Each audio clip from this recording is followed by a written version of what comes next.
안녕하세요. 한전 KDN 수험생 여러분. 저는 여러분들과 함께 이 하반기 인천 채용직 공고에 대해서 조금 알아보고 문제 유형 풀어보고자 하는 강사 김지영이라고 합니다. 자, 서류 접수 기간이 12월 26일부터 2007년 1월 3일 16시까지였습니다. 그래서 모두들 다 서류 접수 잘 하셨는지 궁금하네요. 자, 이번 채용 인원과 이런 전형 절차들을 조금 알아보고 시작을 하도록 하겠습니다. 자, 보시면은요, 2016년 하반기 일반직 채용형 인턴 채용 공고가 이렇게 났습니다. 채용 분야와 인원을 보시면은요, 사무직 9명, 전산 27명, 통신 전기 36, 정보보호 6명 해서 총 78명 이렇게 채용 공고가 났습니다.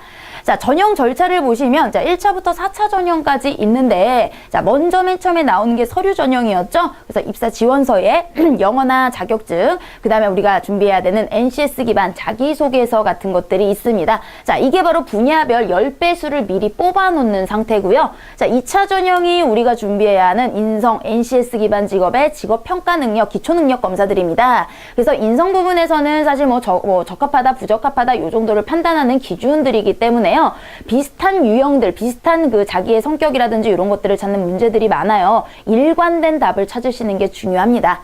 자, 그 다음에 NCS 기반 직업기초능력검사는 인성 적격사 필기 시험이라고 보시면 되겠습니다. 그래서 고득점자에서 뽑아서 분야별 5배수를 여기서 추려냅니다. 자, 그 다음에 3차가 바로 면접인데요. 1차 면접은 직무수행 능력 검사, 그래서 실무 영역, 업무수행 능력 같은 거 여기서 3배수로 추려내고요. 2차 면접에서는 직업 기초 능력이라고 해서 PT 능력을 보는 겁니다. 그래서 인성, 태도, 직무 적합성, 발표 능력, 논리력 이런 것들을 다양하게 해서 여기서 이제 최종 인원을 선발을 하고요. 자, 그 중에서 이제 신체 검사를 했을 경우에 부적격 판단을 받은 사람은 걸러내겠죠. 자, 4차 전형은 신원조사인데요. 사실 이거는 나쁜 일하고 빨간 줄만 안 거 있으면 별 문제는 없으리라고 생각을 합니다. 자, 그래서 이런 식으로 진행이 된다라는 거 말씀을 드리면서 우리 어떤 문제 유형들로 진행이 되는지 의사소통 능력 같이 한번 보도록 하겠습니다. 다음 보고서 작성 시 유의사항에 따라 경기도 외국인 근로자 종합지원계획을 수정하려고 한다. 물음에 답하시오 라고 했네요. 자, 보고서 작성 시 유의사항이 나와 있습니다. 그러면 요거는 기본적으로 우리가 좀 알아두어야 할 내용들이 있기 때문에 살펴보도록 할게요. 자, 보시면 정확성이 첫 번째입니다. 정확성이라는 건 틀리지 않도록, 그죠? 당연한 얘기겠죠? 그 다음에 필요한 내용이 빠지지 않도록, 문장부호는 정확하게, 용어도 정확하게 사용한다. 이런 게 바로 문서의 정합성입니다. 자, 그 다음에 명확성은요. 육하원칙. 자, 육하원칙은 무엇 때문에, 이유죠. 언제, 누가, 어디서, 어떻게. 자, 이런 육하원칙을 적용하면 구체화될 수 있다고 했는데 여기에다가 경비, 하우머치를 더 추가를 하는 게 OWEH 7개의 원칙이고요. 더 나아가서 기간, 어느 정도 소요될 것인지 요거 하나를 추가하는 게 OW3H 8가지 방법입니다. 자, 그래서 이렇게 자세하게 구체적으로 명확하게 밝혀주는 게 중요하다. 자, 구체적이고 개별적인 표현들, 애매모호한 표현들 되도록 자제하시고요. 적극적인 표현을 쓴다. 자, 내가 목표를 달성하겠다. 노력보다는 내가 하겠다라는 적극적인 표현을 써주라는 거. 그 다음에 애매한 문장, 과장된 표현은 피한다. 당연한 얘기겠죠? 그 다음에 용이성, 쉽답니다. 자, 읽기 쉽고 알기 쉬운 말, 어쨌든 다른 사람이 봐야 되기 때문에 어려운 거 써봤자 의미가 없어요. 어구의 표현을 간략할수록 받아들이는 사람이 쉽습니다. 한자나 어려운 전문 용어는 피한다. 전문 용어는 전문가들 사이만 알 수 있고요. 혹시나 모를 수 있는 이해를 돕기 위해서 쉬운 말을 사용을 하고요.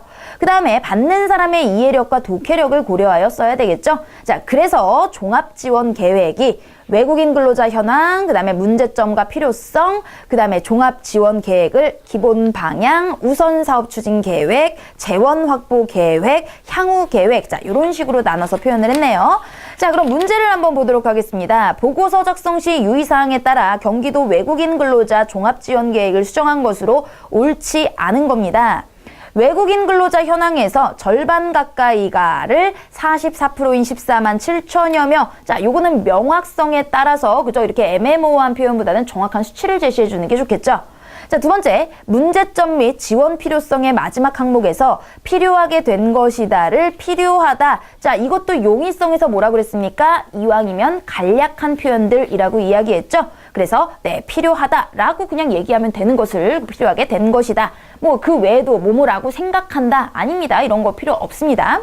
자, 세 번째, 외국인 근로자 종합지원 계획의 기본 방향에 단기간 내 추진이 가능한 신규 사업을 우선 발굴하여 기존 사업과 종합적으로 추진한다를 기존 사업과 단기간 내 추진이 가능한 신규 사업을 우선 발굴하여 종합적으로 추진한다. 자, 앞부분 내용이 훨씬 더 명확합니다. 보시면은 단기간 내 추진이 가능한 신규 사업을 우선 발굴하여, 발굴은 얘네를 한 거예요. 신규 사업. 그래서 기존의 사업과 종합적으로 추진한다. 누가 봐도 이런 말이죠. 근데 뒤에 같은 경우에는요. 추진하는 게 신규 사업을 우선 발굴해서 이걸 추진한다는 건지 아니면은 이걸 종합적으로 추진을 한 건지 서술어가 애매합니다. 그래서 다른 식으로 해석이 가능한 이런 중의성을 띤 애매한 문장들은 되도록 쓰지 않는 게 좋겠죠. 그래서 이거는 괜히 고쳤어요. 원래 게 더 정확합니다. 자, 네 번째, 외국인 근로자 종합지원계획의 재원 확보 계획에서 두 번째 항면에 자원을 지원으로 수정한다. 자, 그럼 이건 어떤 문장이었는지 한번 살펴보시면, 자, 재원 확보 계획 바로 앞에 이제 있습니다.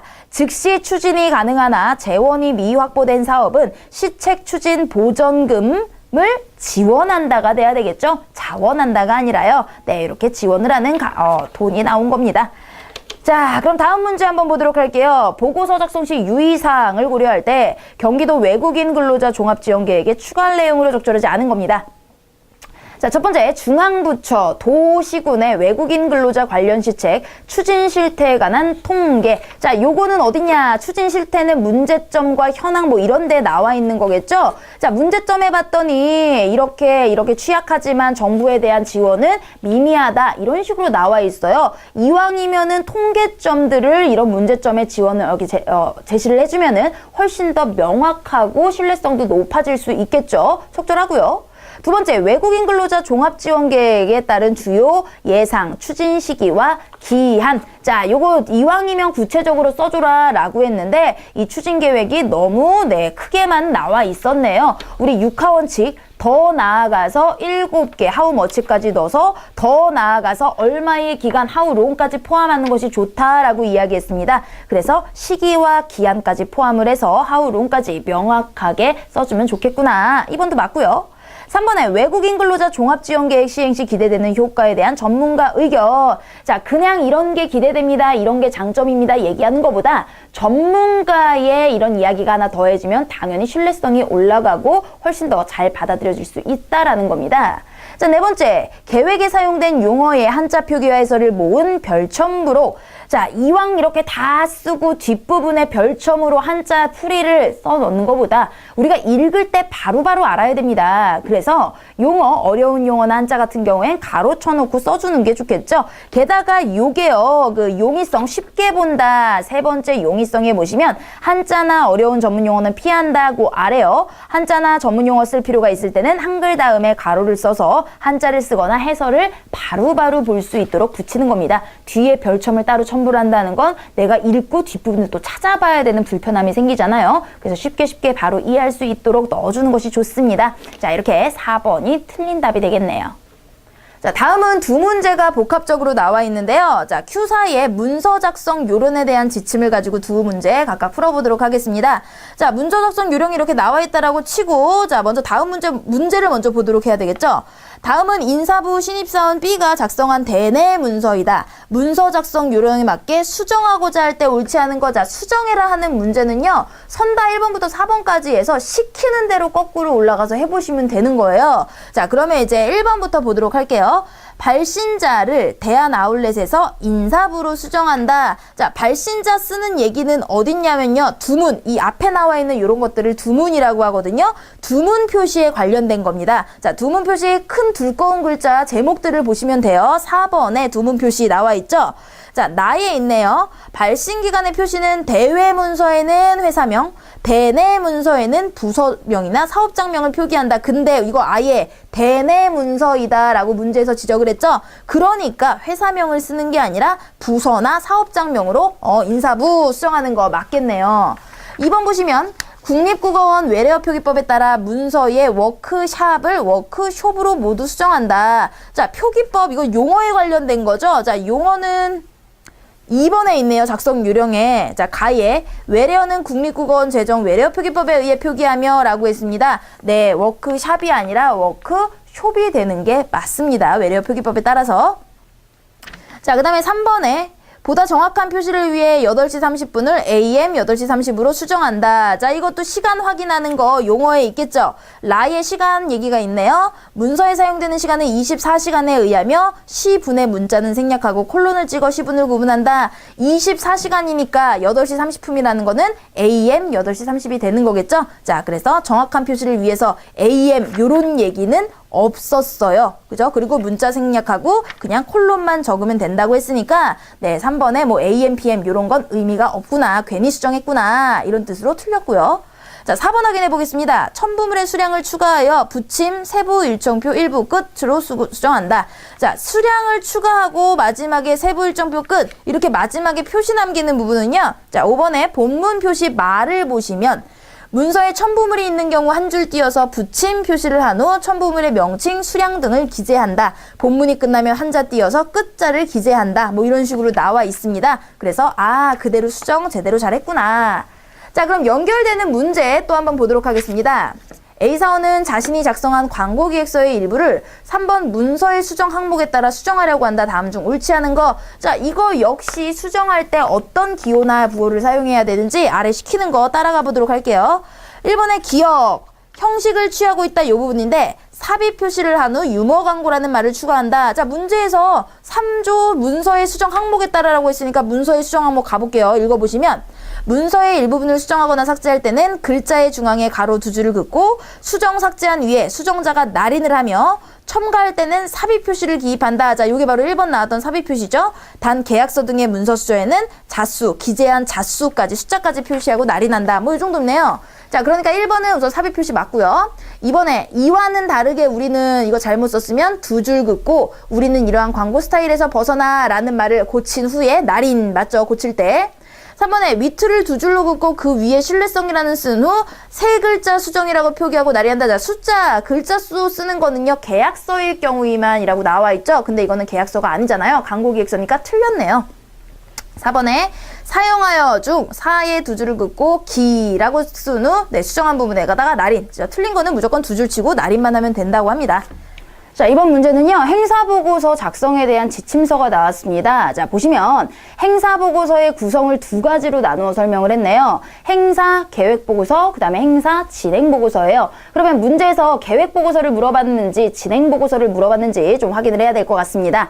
자, 행사 계획보고서 작성 방법이 나와 있고 그 다음엔 진행보고서 작성 방법, 그 다음에 행사 종류별 구성 요소들이 나와 있습니다. 뭐 회의 행사가 있고 리셉션 같은 접견 행사, 그 다음에 기념행사 같은 기타 행사들, 마지막에는 보고서 작성 시에 유의사항이 추가가 되어 있습니다. 자, 그러면 문제를 보면서 우리가 필요하는 항목에 한번 가보도록 할게요.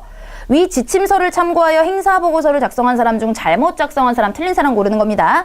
자, A는 행사 계획보고서예요. 그럼 계획보고서에서 찾으셔야 돼요. 작성 시 행사 시기를 가능한 여러 가지로 설정해 비교한 다음 가장 적절한 날짜를 제시하였다. 계획보고서의 행사 시기 부분을 한번 보도록 하겠습니다. 자, 세부 내용의 계획보고서의 행사 시기 네 번째 있죠? 봤더니 행사 가능한 여러 시기에 따른 장단점을 비교 분석한 뒤 가장 적절한 방법을 제시한다 라고 나와 있습니다. 맞고요.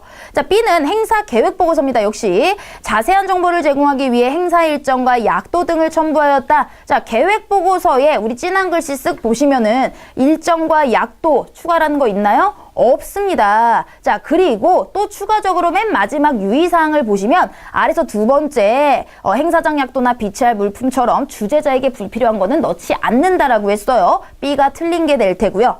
자, C는 진행보고서 작성 시 취지와 목적, 전반적인 행사 분위기 등을 함께 작성하였다. 자, 요거는 진행보고서기 때문에 진행보고서 작성 방법을 보시면 두 번째 목적과 성격의 취지와 목적을 밝히고 전반적인 분위기를 기술한다 나와 있고요. 자, D는 진행보고서입니다. 역시 참여하는 주요 인사들 위주로 기술하되 전체 참석자는 숫자로만 한다. 자, 여기도 참석자 뒷페이지를 보시면 네, 바로 나와 있죠. 양력 카드를 첨부하고 전체 숫자만 간략히 표시한다. 그 내용 나와 있으니까 네, 잘못된 사람 B만 되겠네요. 자, 연결된 문제입니다. 2015년 4월 17일 오후 3시 L호텔 땡땡홀에서 L그룹 사장단과 베트남 호치민 당서기장의 접견 행사. 자, 종류는 접견 행사예요.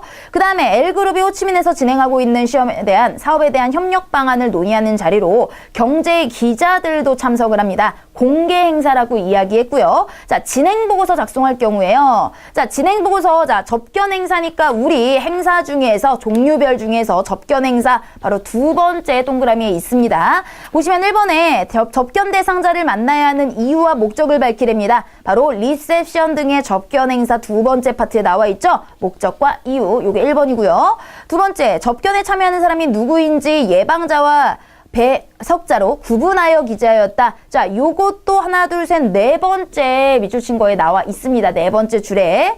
자, 그 다음에 세 번째, 접견 목적과 관련해 접견 대상자의 주요 활동, 발언, 활동 내역을 첨부하였다. 자, 요런 내용이 어딨나 봤더니 요 접견 행사에 아래서 두 번째 보시면 국내 인사일 경우에 이런 것들을 집어넣으래요. 근데 이거는 호치민의 당 서기장이잖아요. 그렇기 때문에 국외 인사, 방한 인사입니다. 그 위에 나온, 그래서 방한 목적, 개요, 일정과 주요 면담자, 요거를 바꿔서 집어넣어야 되겠죠? 그래서 3번이 틀린 거. 4번에 배포할 자료 홍보계획에 포함하여 작성하였다. 자, 전체적으로요, 우리가 이게 공개되어 있는 회의인 경우에, 행사인 경우에는 마지막에 보시면 이런 홍보계획이 다 들어가 있습니다. 그렇기 때문에 이런 홍보계획 추가해서 넣어주는 거 4번도 적절한 문제가 되겠습니다. 자, 문제 한번 보도록 할게요. 다음은 공통의 주제에 대하여 네 사람이 대화한 것이다. 대화의 공통 주제와 다른 이야기를 한 사람은 누구인가? 자, 이런 내용인데, 자, 각각의 이야기가 다 똑같은 주제를 가지고 이야기하고 있고, 한 명만 다른 이야기를 하고 있으니까 이거는 뭐 주제 찾기? 이런 내용과 관련이 되겠네요. 지연이는 난 배경음악이나 효과음향이 훌륭한 영화가 좋다고 생각해. 영화는 종합예술이니만큼 음향 효과가 주는 영향도 꽤 크다고 생각하거든. 결국에는 이거예요. 나는 이런 영화가 좋아해요. 자, 두 번째 가윤이를 보시면 모름지기 영화는 우선 오락성이 먼저라고 봐. 솔직히 재미도 없는 영화에 돈 들여 극장 가는 건 아깝잖아. 즉 가윤이 나는 이런 오락성이 중요한 영화가 좋아. 나는 이런 영화가 좋아고요. 지윤이는 그렇지. 그런데 요즘 영화 극장 산업은 소수 거대 기업에 독점되어 다양성이 결여된 것 같아 안타까워. 얘는 갑자기 사회 비판을 하고 있어요. 그죠? 난 이런 영화가 좋아가 아닙니다. 현아는 난 영화를 고를 때 우선 감독을 봐. 감독 믿고 보는 애예요. 난 감독의 영화가 좋아. 그러니까 나는 이런 영화를 선택해. 이런 영화가 좋아. 하지만 지윤이만 비판적인 이야기를 하고 있으니까 네, 지윤이 되겠습니다. 자, 다음 주 보시면 A팀의 조사를 바탕으로 펼치는 다음의 논쟁으로부터 추론할 수 있는 것은, 자, 갑을 병까지 이제 해명이 이렇게 논쟁을 하고 있는데요. 얘네들의 입장이 뭔지 그것만 정확히 파악하시면 문제는 어렵지 않게 푸실 수가 있을 것 같아요. 그러면 우선 갑의 이야기는 뭔지 갑의 핵심 논점을 찾아보도록 하겠습니다. 갑은 최신 연구에 의하면 유기농 식품이 건강에 별 도움이 되지 않는다고 해. A팀은 유기농 식품과 일반 식품을 비교하는 약 200개 논문을 조사했는데, 자, 어떤 A팀의 논문을 조사해서 그거를 해석하고 있어요. 이런 거는 사실 논거일 뿐입니다. 얘가 가지고 온. 자, 그럼 얘의 주장은 뭐예요? 첫 번째 줄에 있는 여기 밑줄 치셔야 되겠죠? 유기농 식품이 건강에 별 도움이 되지 않는다고 해. 이 얘기를 하기 위해 근거로 200개 논문을 조사했는데, 이 중에 임신 중 유기농 식품 섭취가 신생아의 아토피 피부염이나 뭐 이런 것들을 보고한 게 있어. 이런 내용이에요. 그죠? 그러니까 이런 긴 글을 다 읽기보다는 이런 긴 지문이 나왔을 때는 A, B, C, 뭐 갑을병 이런 사람이 각각 무엇을 의미하는지 그 쟁점만 정확히 파악을 하시면 나머지 근거 부분은 사실 안 읽어도 되는 부분이라는 거 말씀을 드릴게요. 자, 그럼 우리 을로 넘어가 볼게요. 유기농 식품이 건강에 이롭다는 결정적인 증거는 부족할지 몰라. 하지만, 그죠? 반대 얘기입니다. 갑이 제시한 증거는 유기농 식품의 유해성에 관한 거야. 또한 A팀이 검토한 연구는 2년 이하의 짧은 동안이기 때문에, 즉 블라블라 무슨 소리냐면 갑이 논거로 제시한 거를 반박하면서 다르다라고 이야기하고 있어요. 자, 그 다르다가 어디냐면 을의 마지막에 따라서라는 결론 접속어 보이죠? 유기농 식품이 유익한 것이 아니라고 결론 짓는 건 성급한 판단이야 라고 여기 밑줄을 치시면 요게 을의 논거구나. 자, 갑은 유기농은 도움이 안 된다고요? 을은 야 도움이 안 된다는 건 말이 안 돼. 즉 반대로 도움이 될 수도 있어 라고 얘기할 수 있겠죠. 갑의 그런 근거들을 비판을 하면서. 자, 다시 갑이 얘기합니다. 유기농 식품이 특별히 유익한 게 아니라는 다른 증거도 있어 라고 하면서 두 번째 논거를 제시를 해요. 자, 논거는 그냥 넘어갈게요. 자, 을이 유해성 여부만으로 결론을 내리는 건 여전히 성급한 판단이야. 자, 똑같은 얘기 을 반복하고 있죠. 마지막 문장에 뭐라고 그랬냐면 유기농 식품은 건강에 도움이 된다고 할 수 있어. 아예 도움이 된다라고 분명하게 이야기를 했네요. 자, 병은 한 번만 얘기하네요. A팀이 검토한 어떤 연구는 일반 토마토보다 유기농 토마토에서 더 많은 잔류 항생제가 검출되므로 오히려 더 유해하다고 한 근거 실험을 가지고 합니다. 하지만 다른 곡물과 채소에 대한 보다 광범위한 연구들이 갑과 을이 언급했던 연구들과 반드시 일치하는 건 아니야. 갑을 두 사람을 이야기하면서 너네 둘 다 틀렸어 라고 이야기하는 거죠. 이렇듯 유기농 식품에 관한 연구 결과가 엇갈리는 이유는 유기농 농사 방법뿐 아니라 유전적 다양성, 토질, 기타 환경 등 다양한 요소들이 농산물에 영향을 주기 때문이지. 따라서 자 이렇게 결론 쉽게 알아볼 수 있게 얘기했습니다. 유기농이냐 아니냐를 건강에 더 좋은 식품이냐 아니냐를 결정하는 단일한 기준으로 삼을 순 없어. 얘는 무슨 뜻이냐면 이 유기농 가지고 기준으로 삼기 어렵다. 너네 둘 다 아니야 라고 새로운 의견을 제시하고 있는 거예요. 자, 그러면 추론할 수 있는 거 보도록 할게요. 1번에 갑과 병은 유기농 식품이 건강에 도움이 되지 않는다고 평가하고 병은 아닙니다. 생각할 수 없다고 그랬어요. 아직 너네의 근거만 가지고는. 2번에 을은 비타민 같은 유기농 식품의 영양소를 언급하며 갑이 간과한 측면을 지적하고 있다. 그죠? 을은 계속 갑의 이야기를 지적하면서 자기 논거를 강화를 시키고 있으니까 2번이 맞겠고요. 3번에 병은 유기농 토마토에서 더 많은 잔류항생제가 검출되는 걸 예로 들긴 했지만 을의 논지에 힘을 실어주기 위한 건 아니고 이것 봐 너네 둘 다 틀렸어 라고 이야기를 하는 겁니다. 4번에 을의 논증은 갑의 논지를 약화시키고 병의 논증은 갑의 논지를 강화시키는 이 부분이 틀렸죠. 갑과 을은 서로 반대고 을은 이도저도 아니니까 반대나 뭐 이런 걸 힘을 실어주거나 힘을 빼주거나 뭐 이런 얘기를 할 수가 없다는 얘기입니다.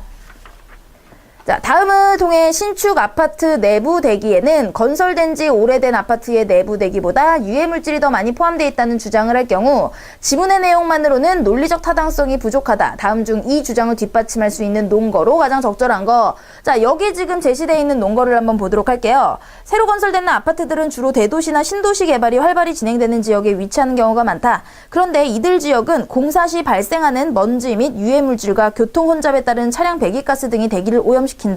이렇게 오염된 대기는 아파트 안에도 축적되어 내부 대기를 오염시킨다. 라고 자, 첫 번째 근거가 나왔어요. 그런데 요 근거만으로는 타당성이 부족하니까 자, 타당성이 부족할 때 내가 주장을 하려면 어떻게 해야 되죠? 당연히 근거를 더 갖다 대야 돼요. 그러니까 신축 아파트 내부 대기에 오래된 것보다 더 유해물질이 많다라는 다른 근거를 제시를 해줘야 된다는 뜻입니다.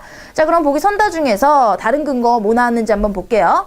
1번에 오래된 아파트는 내부가 낡고 환기가 원활하게 되지 않아 세균 곰팡이가 잘 번식하므로 내부 대기가 오염되기 쉽다. 이건 신축 아파트가 더 유해하다가 아니라 오래된 아파트가 더 유해하다니까 전혀 근거와 관계없는 증거를 가지고 왔어요. 이번에 대규모로 건설되는 새 아파트에는 입주한 인구만큼 자동차 편의시설이 늘어나 여기서 나오는 배기가스와 오염물질 때문에 아파트의 내부 대기 또한 오염이 될 가능성이 높다. 자, 입주한 인구만큼 자동차나 편의시설이 늘어나는 건 오래된 아파트나 뭐 새로 아파트나 똑같아요. 그 인구만큼 자동차와 편의시설이 있을 테니까 이거는 얘네만 더 심각해지는 이유로 근거를 삼을 수 없다라는 뜻이고요. 3번에 새 아파트를 시공할 때 사용되는 벽지나 건축자재 등에서 벤젠, 폼알데하이드, 성면, 일산화탄소, 부유세균 등의 발암 오염물질이 발생하여 내부 대기가 오염된다. 그래, 새 아파트 시공할 때는 이런 것들 때문에 더 오염이 될 수 있어 라고 새로운 근거로 제시를 할 수 있는 거니까 3번이 답이겠고요. 4번 보시면 교통량 차이가 있는 수도권과 지방의 아파트를 비교해보면 자, 이건 비교 대상이 새 아파트와 옛날 아파트가 아닌 게 되는 거니까 전혀 상관이 없습니다. 자, 다음 문제 볼게요. 다음의 논증이 암묵적으로 전제하는 것을 보기에서 고르면 자, 암묵적으로 전제한다라는 거는요. 밑바탕에 깔려있는 생각입니다. 사실요, 결론에 이미 그게 맞다라고 들어있어요. 그러니까 우리 보기에 이게 전제라고 보기에서 찾아봐라 라고 나오면 이 내용이 얘가 말하는 결론에 이미 맞다고 들어있는지 그거를 좀 확인해보자 라는 문제예요. 자, 그럼 먼저 이 내용을 한번 보도록 할게요. 다음의 논증. 우리나라의 모자보건법은 태아의 이상이 예상되더라도 태아의 부모에게 우생학적, 유전적 장애나 질환, 전염성 질환이 있는 경우에만 낙태를 제한적으로 허용하고 있다. 그럼에도 불구하고 태아의 심한 기형이나 질병이 발견되는 경우에 대부분 낙태 수술이 행해진다. 특히 문해아, 척추불리증과 같이 출산 후 아이의 생존이 아예 불가능하거나 심각한 중증의 장애가 예상되는 경우 산모들은 예외 없이 낙태시킨다. 나아가 다운증후군처럼 일상적인 생활이 가능한 장애가 예상되는 경우에도 산모들은 대개 낙태를 선택한다. 그러나 이 위에는 일반적인 이야기예요. 이제 본격적으로 자기 얘기를 하겠다라는 겁니다. 모든 인간은 인간으로서의 존엄과 가치를 가진다. 태아의 장애가 예상된다는 이유로 낙태하는 것은 장애아를 사전에 선별적으로 제거하는 것이다. 자, 여기 자기 주장이 처음 나왔어요. 밑줄 쳐줘야 되겠죠? 즉, 부연 설명 한 번 더 한대요. 미래 장애아에 대한 낙태를 허용하는 것은 현재 장애를 안고 사는 사람들의 삶의 가치를 부정하는 것이다. 따라서 결론 냅니다. 밑줄 치면서 볼까요? 산전 검사에 기초하여 장애가 예상되는 태아를 낙태하는 건 허용하면 안 된다. 자, 얘의 논증은 뭐였어요? 낙태 금지. 장애 선별하는 거 금지. 이게 바로 왜 금지야? 인간의 존엄과 가치를 파괴하는 거니까요. 얘의 논증은 이거예요. 자, 그러면 전제하는 거를 전부 다 고르래요. 얘가 얘기 내린 결론에 깔려있는, 맞다고 깔려있는 내용이 전제라고 했습니다. 기억에 출생하지 않은 태아도 인간이다. 인간의 존엄성 얘기죠. 장애라는 이유로 차별받아서는 안 된다. 이게 바로 장애를 선별하는 거 금지한다라는 거죠. 장애를 선별하는 게 금지돼야 하지만 지금 있는 장애자들에 대한 차별도 없어지는 거니까요. 자, 그래서 기억, 니은 되겠고요. 산모에 대한 산전 검사는 금지돼야 된다. 산전 검사는 누구나 하는 겁니다. 그래서 이걸 금지시키자라는 건 없고요. 산전 검사는 우생학적 관점에서 정당화된다. 정당화할 수 없습니다. 이런 얘기는 나오지도 않았고요. 출산에 대한 산모의 결정권은 존중돼야 된다. 이거는 글쓴이와 서로 반대되는 개념의 논증에 해당이 되는 거겠죠. 그래서 답 1번이 되겠네요. 자, 다음 문제 보시면 19세기 유럽의 경제 성장에 대한 보고서를 작성하기 위해 관련된 경제 이론과 19세기 유럽 경제에 관한 역사적 사실을 다음과 같이 정리 수집하였다.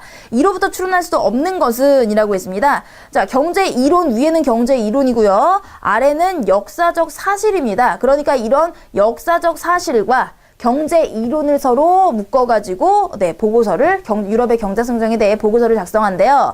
자, 추론할 수 없는 거 고르겠습니다. 자, 보기 먼저 보도록 할게요. 이거를 가지고 위에서 찾을 수 있는지, 연결고리를 찾을 수 있는지 그렇게 문제를 거꾸로 풀어나가시는 게 훨씬 더 효율적이겠죠. 1번에 19세기 유럽의 경제 성장의 원인으로 인적 자본의 축적에 의한 생산성 증가를 제시하기는 어렵다. 자, 인적 자본의 축적이 경제 성장의 원인이 됐으니까 역사적으로 이렇게 됐다. 사람이 많아졌다. 역사적 사실의 기억에 약 2억 명에 달했다고 나와 있어요. 생산성 증가를 제시하기는 어렵다. 자, 니은에 뭐라고 그랬냐면요. 광물 자원도 풍부하고 새로운 자원 확보를 위한 활동도 활발하고 의무교육과 원리가 프랑스 혁명에 의해 보급되었으나 문제는 이겁니다. 19세기 말까지 유럽 각국에서는 큰 발전을 이루지 못했다. 19세기 들어서 이렇게 2억 명에 달할 정도로 인구가 폭발적으로 증가를 했음에도 불구하고 니은의 사실은 뭐예요? 유럽 각국은 큰 발전을 이루지는 못했다. 그러니까 인적 자본 축적 이야기를 가지고 생산성 증가까지 연결시키기는 어렵다라는 결론 낼 수 있겠죠. 2번 보시면 19세기 유럽의 경제 성장은 풍부한 인구와 자원을 바탕으로 기술적, 제도적 혁신이 뒷받침되어 가능하였다. 자, 풍부한 인구는 기억에 있고요. 그 다음에 인구와 자원을 바탕으로 이것도 광물 자원이 풍부하고 니은에 나와 있죠. 이거를 바탕으로 기술적, 제도적 혁신이 뒷받침되어 디귿 같은 경우에는 증기기관의 제작 기술, 리을 같은 경우에는 법률 제도가 구축되었다. 이 기억, 니은, 디귿, 리을 전부 다 여기 나와 있으니까 이래서 가능했다라고 할 수 있겠네요. 3번에 경제이론 4와 5를 따른다면 경제이론 1은 19세기 유럽 경제성장의 주요 원인을 충분히 설명할 수 없다. 자, 그럼 위에 경제이론 4번을 보도록 할게요. 경제성장을 분석하기 위해서는 생산의 결정 요인을 다양하게 분류할 필요가 있다. 총 생산은 자원, 인구, 자본, 기술, 제도의 함수로 상정될 수 있다라고 이야기했어요. 자, 그런데 5번에서도 한 사회가 자원을 최대한 사용하고 있을 경우 경제 성장을 위해 생산성을 높이는 기술 제도적 측면. 자, 기술 제도 얘기 계속 강조를 하고 있습니다. 근데 1번 보시면요. 생산 요소를 자원, 노동, 자본 요 세 가지로만 보고 있어요. 4번, 5번에서 얘기한 기술과 제도 얘기는 빠져 있는 거죠. 그러니까 경제이론 4, 5번에 따르면 1번은 충분하지 않다. 기술과 제도까지 들어가야 되는데 1번엔 그렇지 않았으니까 이것도 추론할 수 있고요. 4번 보시면 19세기 유럽의 경제 성장의 원인으로 농업 생산성 증가로 인한 농업 종사자 비율 감소가 타 산업 부분의 성장을 유발한 것을 들 수 있다.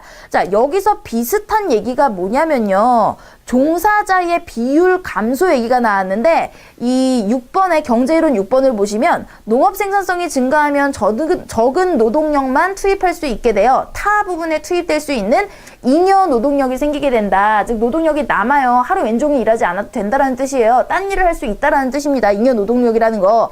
근데 여기는 농업 종사자 자체의 비율 감소를 이야기하고 있어요. 이거는 여기 말한 거 자료만 가지고는 찾을 수가 없는 겁니다. 종사자의 비율이 아예 감소됐다는 것과 남는 그런 잉여 노동력은 다른 문제, 다른 이야기라는 거, 비슷한 얘기라고 다 똑같은 개념으로 두시면 안 된다라는 거. 그래서 4번이 잘못된 추론이 되겠습니다. 자, 다음 문제는요. 문제 두 개가 같이 연결이 돼 있어요. 다음은 전세보증, 반환보증이 약관 중 일부이다. 물음에 답하시오. 자, 이렇게 여러 가지 이제 뭐 보증서라든지 여러 자료들이 제시되고 그거에 대해서 문제를 풀라고 하는 경우는 문제를 반드시 먼저 봐주셔야 합니다. 이거를 다 읽고 가기에는 헷갈려요. 다 외우지도 못하고요. 자, 그러니까 첫 번째로 선다 먼저 확인하시고 1번부터 4번까지요. 자, 두 번째는 해당되는 항목 찾으셔야 됩니다. 해당 항목. 여기서 보시면요. 모든 것들이 뭐 1조, 2조, 3조 이렇게 나올 수도 있지만 그럼에도 불구하고 소 제목을 분명히 잘 보이도록 뭐 진한 글씨라든지 아니면 제목을 따로 단다든지 이런 식으로 구분을 해주고 있어요. 해당 항목으로 가서 빨리빨리 그 부분만 찾으시면 되고요. 결국에 이거는 내용일치 문제나 마찬가지입니다. 내용일치 문제 하듯이 자, 똑같은 내용, 똑같은 문장 찾아주시면 되겠습니다. 자, 그럼 문제 한번 보도록 할게요. 첫 번째 문제는 약관을 바탕으로 고객센터 게시판에 올라온 질문에 답변을 하려고 한다. 다음 중 옳지 않은 거. 자, 그러면 질문과 답변이 맞아야 돼요. 어디에서 찾아서 대답을 해줘야 되는지 두 가지를 생각을 해보자는 거죠. 1번의 질문이 보증서에 적혀있는 보증기간이 딱 하루 지났는데 보증회사에서 미반환된 전세보증금을 받을 수 있나요? 즉 보증회사에서 책임져 줄 수 있나요? 그죠? 그러면 보증회사의 책임 범위 부분입니다. 자, 범위 부분은 책임 범위는 3조의 보증 책임 범위 뭐라고 써 있나요? 기재된 보증기간 이내에 미반환된 전세보증금에 한하여 부담을 한대요. 근데 딱 하루 지났기 때문에 답에서 받으실 수 없습니다라고 얘기했으니까 이거는 정확하게 얘네가 얘기를 한 거네요. 2번 보시면 원룸에 전세로 살고 있는데 그 원룸이 경매에 넘어갔어요. 배당 후에도 전세금을 돌려주지 않고 있는데 어떻게 해야 하나요? 즉 내가 달라고 어떻게 얘기해야 하나요? 이행을 청구하는 조항이죠. 그래서 이행 청구. 자, 8조에 보시면 이행 청구 8조에 1항의 두 번째 보시면요. 전세 계약 기간 중 전세 목적물에 대하여 경매 또는 공매가 실시되는 바로 이런 경우죠. 배당 요구 후 보증 채권자가 전세 보증금을 반환하지 못하실 경우에는 배당표 등 전세 보증금 미수령액을 증명하는 서류를 이행 청구 제출해서 청구를 하랍니다. 자, 그랬더니 대답을 뭐라고 했냐면 1월 이내에 그 내용을 보증회사로 통지해야 합니다. 그리고 배당표 등 전세보증금 미수령액을 증명하는 서류를 제출하여 자, 이게 아까 8조 1항에서 읽었던 내용이죠. 1월 이내에 자, 1개월 이내는 어딨냐면요. 통지에 대한 기간을 얘기하는 거예요. 자, 통지와 관련된 알려주는 통지 의무와 관련된 거는 5조에 있습니다. 5조에 자, 첫 번째 보시면 1월 이내에 서면으로 그 내용을 보증회사에 통지하여야 합니다. 뭐 이렇게 나와 있어요. 그래서 요 두 가지가 묶여서 대답을 해줬구나. 적절하고요.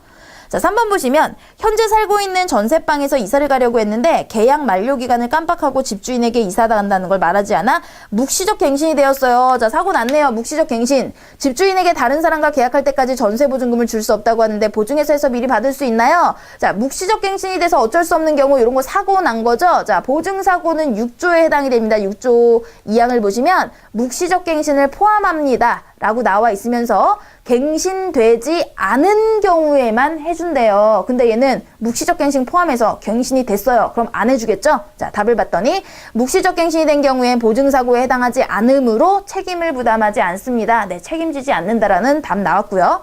자, 4번에 보증채권자는 언제까지 보증회사에 책임 이행을 청구할 수 있나요? 자, 이행 청구하는 거 아까 8조에 있었죠. 봤더니 책임 보증채무 이행 청구에 3항에 보시면 보증채권자는 보증사고일로부터 2월 이내에 보증회사에 이행을 청구하여야 합니다. 라고 했습니다. 근데 얘는 1월 이내라고 했으니까 이 부분이 틀렸네요.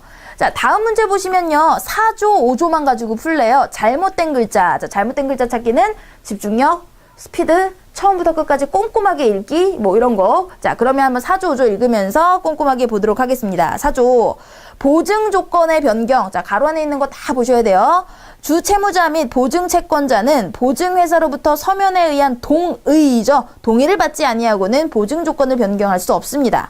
보증 조건의 변경은 보증회사가 변경사항을 주채무자 및 보증채권자에게 서면으로 알리거나 보증서의 보증 조건을 정정하여 재교부한, 다시 교부했다라는 건 조건을 바꿔서 정정이라는 표현이죠. 경우에만 성립합니다. 5조 통지 의무. 주채무자 또는 보증채권자는 다음 각 호에 어느 하나에 해당하는 사유가 발생한 경우에 1월 이내 서면으로 그 내용을 보증회사에 알려줘야 된다. 통지하여야 한다죠. 아까 이거 읽다가 그죠? 통지비라고 돼 있었어요. 1번 주채무자 또는 보증채권자가 변경되었을 때, 2번 주채무자, 보증채권자, 연대보증인의 주소 변경되었을 때, 경공매 개시 결정을 통보받았을 때, 보증사고 발생하였을 때, 보증사고 사유가 해소되었을 때, 전세 계약이죠. 종료되었을 때, 기타 보증회사의 보증채무에 영향을 미치는 사항이 발생하였을 때. 자, 넘어갈 수도 있네요. 보증회사는 주채무자 또는 보증채권자가 정당한 사유 없이 제1항의 통지를 지연하거나 하지 않음으로써 증가된 채무는 부담하지 않습니다. 네, 우리는 이런 거 외에는 부담하지 않습니다. 부담으로 고쳐줘야 되겠죠? 자, 그래서 5개 되도록 하겠습니다. 자, 이어지는 문제 잘못 쓰인 글자 고르는 겁니다. 자, 꼼꼼하게 처음부터 끝까지 마음 놓지 말고 읽으시면서 네, 체크를 하시면 되겠고요. 자, 그럼 같이 꼼꼼하게 좀 보도록 할게요. 광고 매체, 광고 게시 계약서. 자, 이 게시는 맞습니다. 이런 거 틀릴 수 있다라는 건데요. 게시와 게시. 자, 이거는 하늘에 게시를 받았다 이런 거예요. 게시, 걸다라는 뜻입니다. 자, 그러니까 게시 계약서 맞는 얘기고요. 광고주 땡땡땡땡 이하 갑이라함과 광고대행사 땡땡땡땡 이하 을이라함은 갑이 을의 광고 매체, 자, 이 매체 틀린 거 딱 보이죠? 광고를 게시하기를 희망하고 을은 이에 동의하여 상호 신의에 따라 성실히 계약을 수행하기로 하고 다음과 같이 계약을 체결한다. 이거 완전 오타네요. 제1조 계약의 목적. 본 계약은 광고대행사 을이 권한을 보유하고 있는 광고 매체에 광고주 갑이 광고를 게시하는 데 있어 계약 당사자 틀렸죠? 간의 권리와 의무를 규정하는 데 그 목적이 있다. 2조 계약 목적물. 본 계약을 위해 을은 갑에게 다음에 광고 매체를 제공한다. 광고 매체 소재지가 아니라 소재지. 어디 있는지 매체가 소재지. 매체 종류, 규격, 수량. 3조는 광고 내용. 을의 광고 매체에 대한 갑의 광고 내용은 다음과 같다. 광고 주명, 제품과 브랜드. 4조는 계약 기간. 본 계약의 계약 기간은 광고 게시일로부터 몇 개월간으로 한다. 2000년 월 1 이런 것도 확인해 주시고요. 두 번째 계약 당사자는 상호 합의하에 계약 기간을 연장하거나 재계약, I죠. 재계약을 할 수 있다. 5조 광고료. 광고료는 매 1개월 기준 금 얼마로 한다. 그 부가가치세는 별도로 한다. 6번째. 광고료 지급 대상 기간이 1개월 미만인 경우에는 일수 계산에 의하여 산정한다. 을은 광고료 이외의 어떤 집행수수료도 청구할 수 없다. 갑과 을은 이상과 같이 합의하고 이를 증명하기 위해 계약서를 2부 작성하여 한 부씩 폐기한다. 폐기는 버리는 건데 보관해야 되잖아요. 네, 이거는 글자 자체가, 의미 자체가 틀렸어요. 보관한다. 2000년 연일. 자, 갑의 주소, 회사명, 대표자, 연락처, 인. 을도 주소, 회사명, 대표자, 연락처, 인. 이렇게 7개가 틀렸네요. 읽다 보시면 내가 문장 속에서 그냥 당연히 맞다라고 생각하고 읽고 넘어가는 경우가 있는데, 그렇기 때문에 내용 못지않게 한 어절 단위로 글자 정확하게 파악하는 게 중요한 것 같습니다. 자, 다음 문제 보시면 A씨의 임플란트 수술 후 병원으로부터 같은 주의사항입니다. 자, 올바른 행동. 자, 그럼 아래 보기 먼저 보시고 얘가 제대로 했는지 위에서 거꾸로 찾아보도록 할게요. 1번에 A씨는 거즈를 너무 세게 물어 임플란트에 과도한 힘이 가해져 좋지 않을 것 같다는 생각에 1시간이 지난 후에 거즈를 뺐다. 자, 첫 번째부터 뭐라고 그랬어요? 2시간 동안 살짝 물고 있어야 하고 중간에 고쳐 물거나 빼서는 안 된다 했는데 1시간이 지난 후에 했죠? 잘못한 거네요. 이번에 코에서 피가 계속 많이 났지만 코를 풀지 않고 흐르는 피만 닦아내었다. 자, 이번에 코피 나는 얘기가 나왔는데 마지막에 뭐라고 그랬냐면요. 흐르는 피만 닦아내는 것이 좋은데 만약 피가 계속해서 많이 나면 치과로 연락하라고 그랬는데 안 했죠. 잘못한 거예요. 자, 3번에 A씨는 하루 3번 아침 7시, 오후 3시, 밤 11시에 약을 먹었다. 자, 약 먹는 거는 3번에 있네요. 음식물 섭취 후 하루 3번 8시간 간격 다 음식물 섭취하고 8시간마다 먹었으니까 제대로 한 거고요. 4번에 A씨는 수술 다음날 수술 부위 붓기가 가라앉히기 위해서 찜질방에 갔다. 자, 마지막에 3, 4일 동안은 찜질방 사우나 피하라고 그랬는데 갔으니까 잘못한 거네요. 답 3번 되겠습니다. 자, 다음 문제도 서식에서 잘못 쓰인 글자 고르는 내용입니다. 자, 그럼 보시면 꼼꼼하게 보도록 할게요. 검사 공무원증, 직위, 직급, 성명, 자, 생년월일, 이 년이라고 써야 되죠? 원래 생년월일의 이 년은 해년자예요. 해년자는요, 두음법칙에 따라서, 자, 두음법칙 뭔지 아시죠? 첫 머리에 있을 때만 니은을 이은으로 고쳐 써주는 겁니다. 근데 여기는 생년월일, 두음법칙이 안 쓰인 채로 원래 이 년이라고 써줘야 되는 거예요. 그래서 이게 틀렸고요. 위의 사람은 여객 자동차 운수사업법 제79조 제2항에 따른 검사 공무원임을 증명합니다. 년, 월, 일. 국토교통부 장관 작인. 자, 네모 찍는데 이거 도장 찍는 데죠? 직인이라고 하니까 두 번째 틀렸고요. 이 검사 공무원증은 본인만 사용해야 합니다. 이거 완전 못하네요. 미음과 비급 받치며. 이 증명은 필요한 경우에는 관계자에게 제시해야 합니다. 이 증명을 분실하였을 때에는 그 사유를 즉시 발행처에 통보하고 재발급, 다시 제자, I죠. 받아야 합니다. 사용기간이 지나거나 사용하지 못하게 되었을 때는 즉시 발행처에 반납해야 합니다. 자, 오른쪽에 제 몇 호 검사 공무원증, 유효기간 언제까지, 사진은 3, 4cm로 탈모 상반신으로 뒤 그림 없이 6개월 이내. 자, 여기도 틀렸죠? 이내, 안 내자입니다. 촬영한 것. 자, 이렇게 5개네요. 성명, 국토, 교통부. 자, 끝까지 꼼꼼하게 보시면 네, 어렵지 않게 푸실 수가 있는 문제 되겠습니다. 자, 다음 문제도 서식에서 잘못 쓰인 글자는 모두 몇 개인가 했는데요. 자, 꼼꼼히 처음부터 가로 안에 있는 거 끝까지 방심하지 말고 읽어내도록 하겠습니다. 자, 전세계약서, 임대인용, 임차인용, 사무소 보관용, 부동산의 표시. 자, 부동산의 표시, 소재지가 틀렸죠? 소재, I가 돼야 돼요. 구조, 용도, 면적, 자, 제곱미터로 몇 평. 전세보증금 금 얼마 원정 나왔고요. 제1조 위 부동산의 임대인과 임차인의 합의하에 아래와 같이 계약함. 위 부동산의 임대차에 있어 임차인은 전세보증금을 아래와 같이 지불키로 함이죠. 지불하기로 함의 축약입니다. 히읗과 기역이 합해지면 키읔으로 축약이 되는 거죠. 지불키로 함. 계약금은 원정은 계약 시에 지불하고 중도금 몇 원정은 2000년 이때까지 지불하며 잔금은 네 이때까지 중개업자 입회하에 지불함. 틀린 거 없고요.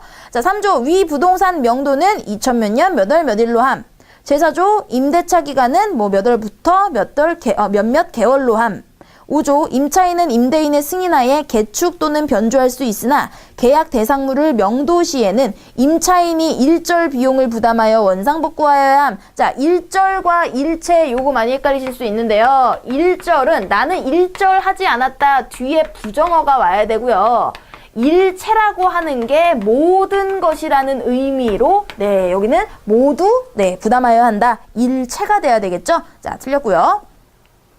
다음에 6조 임대인과 중개업자는 별첨 중개물건 확인 설명서를 작성하여 서명 날인하고 임차인은 이를 확인 수령함. 다만 임대인은 중개물건 확인 설명에 필요한 자료를 중개업자에게 제공하거나 자료 수집에 따른 법령이죠. 자, 법령 틀렸고요. 규정한 설비를 지급하고 대행케 하여야 함. 제7조 본 계약을 임대인이 위약 시에는 계약금의 배액을 변상하며 임차인이 위액 시에는 계약금을 무효로 하고 무효 틀렸죠. 반환을 청구할 수 없음. 제8조 부동산 중개업법 제20조 규정에 의하여 중개료는 계약 당시 쌍방에서 중개 수수료를 중개인에게 지불하여야 함. 단, 자, 조건 나오고요. 위 계약 조건을 확실히, 이건 딱 보이죠? 훈일에 증하기 위하여 본 계약서를 작성하고 각 한 통씩 보관한다. 자, 끝까지 있습니다. 2000몇 년 몇 월 몇 일, 임대인, 주소, 주민등록번호, 전화번호, 성명인. 임차인도요, 주소, 주민등록, 전화번호, 성명인. 중개업자는 주소와 허가번호가 필요하죠. 그 다음에 상호, 전화번호, 성명인. 네, 이렇게 7개 찾으실 수 있습니다. 자, 다음 문제 넘어가도록 할게요. 다음은 사원들이 아래 신문기사를 읽은 후 나눈 대화이다. 대화의 흐름상 괄호 안에 들어갈 말로 가장 알맞은 거. 자, 신문을 읽고 사원들끼리 대화를 했다라는 거는요, 신문 내용을 대화에 다 포함을 시킨다라는 이야기입니다. 그러니까 대화가 핵심이니까 사실은 요 대화만 봐도 우리는 내용 파악 다 가능해요. 자, 그럼 신문 넘어가고 대화만 가지고 문제를 풀어보도록 하겠습니다. 소연이가 신기하다. 치매가 예술을 탄생시킨 하나의 촉매가 된 거나 다름없네. 자, 치매라고 하는 이런 것이 긍정적인 기능, 예술을 탄생시켰대요. 긍정적 기능에 대해서 얘기했네요. 희선이는 그러게, 자, 맞장구를 치면서 같은 얘기한다는 거죠. 언어장애를 꼭 불행으로만 단정 지을 수도 없겠어. 안 그래? 자, 장애를 긍정적으로 봤어요. 근데 현미는 내 생각은 달라라고 부정적인 얘기가 나와야 됩니다. 자, 부정적인 얘기 나오는 거 아래 선다해서 고르시면 1번. 전두, 축두 치매를 앓는 환자들에게 예술적 재능이 발견될 수 있도록 장려하는 프로그램이 개발되면 좋겠어. 치매 앓는 환자들의 예술적 재능 긍정적으로 바라보고 있으니까 들어갈 수 없겠죠? 이번에 전두, 축두 치매를 앓는 사람 모두가 그런 잠재적 재능이 있는 건 아닐 거야. 난 평범하게 살지언정 그런 질병은 걸리지 않았으면 좋겠어. 자, 얘는 싫어하는 거죠. 병이라는 거 다 부정적으로 싫어 라는 이야기를 하고 있으니까 네, 부정적인 생각 들어갈 수 있겠고요. 확인해 볼게요. 3번. 저런 재능이 발굴되고 난 후 치매 증상이 완화된 사례가 있는지 찾아봐야 되겠는걸. 즉 재능이라고 표현을 했고 오히려 이런 것들이 치매 증상에 도움이 될 수 있다. 긍정적으로 바라봤죠. 치매뿐 아니라 다른 신체적 장애가 있음에도 저런 예술이 탄생할 수 있다는 건 참 놀라운 일이야. 자, 장애에도 예술을 탄생할 수 있는 긍정적인 기능으로 바라봐주고 있습니다. 그래서 답 2번 되겠습니다.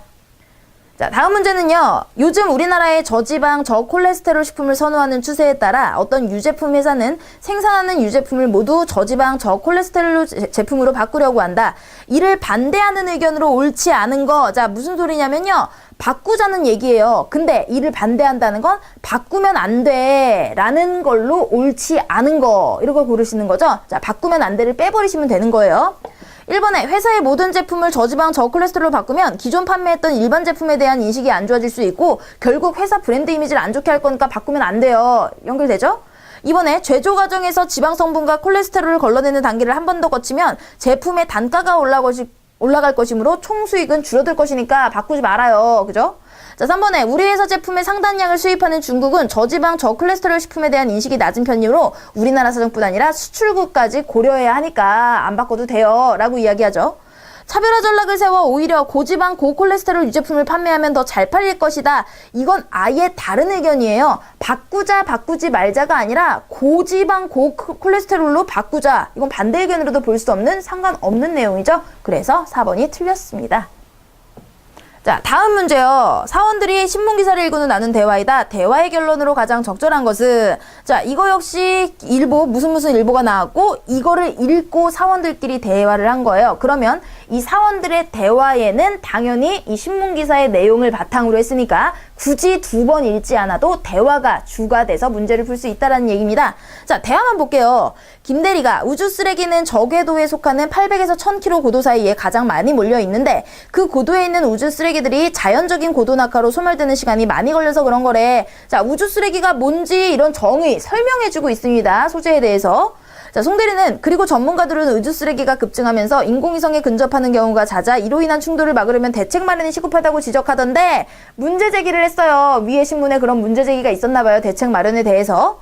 자, 박대리는 뭐라 그러냐? 맞아. 그래서 여러 나라가 우주 쓰레기에 레이저를 쏘아 궤도를 바꾸거나 그물을 이용하여 우주 쓰레기를 모으는 청소 위성을 구상하고 있대. 해결 방안을 이야기하고 있어요. 자, 정의 설명한 게 김대리고요. 다음에 문제 제기했고 마지막에 해결 방안 얘기했습니다. 주제나 가장 중요한 거는요. 이 셋 중에 당연히 해결 방안이 되겠죠. 그러니까 박대리 이야기가 바로 주제가 되겠어요. 이 박대리 이야기 정리한 게 몇 번이냐면 3번에 우주 쓰레기부터 위성을 보호하기 위해선 국제사회의 상호 공조가 중요하다. 이게 바로 해결 방안이니까 주제가 될 수 있겠습니다. 자, 다음 문제 보시면요. 가하병원에 근무하는 A씨는 홈페이지에 올릴 예약 안내문 초안을 작성하였다. 초안을 검토하면서 수정해야 할 사항에 표기한 것이 다음과 같을 때 수정하지 않아도 되는 거, 자, 괜히 고친 거 찾으시면 되겠죠. 자, 기억을 봤더니 점심시간 예약 가능 시간이 9시 반에서 17시 40분인데 여기에 불가능한 점심시간을 넣어주는 게 필요한 정보를 제대로 넣어준 거겠죠. 맞고요. 그 다음에 니은을 보시면 전화로 예약 후, 자, 그럼 이 문장을 한번 보시면 그 앞에 문장에 뭐라고 그랬냐면요. 당일 예약은 어려우며 주치의의 진료 시간에 맞추어 2, 3일 전에 예약하셔야 합니다. 라고 당일 예약 어렵다고 나와 있어요. 그런데 당일 진료를 원하면 전화 예약을 하래요. 잘못된 표이죠. 그러니까 직접 내원하셔야 합니다. 라는 게 고쳐주는 게 맞고요. 자, 디귿 보시면 방문 예약 시 자, 시간을 말씀하시면 예약이 가능합니다. 예약 가능만 했고 예약 취소에 대한 내용은 없었죠. 그러니까 접수 취소에 관한 내용도 추가해주면 필요한 정보 더 추가할 수 있겠고요.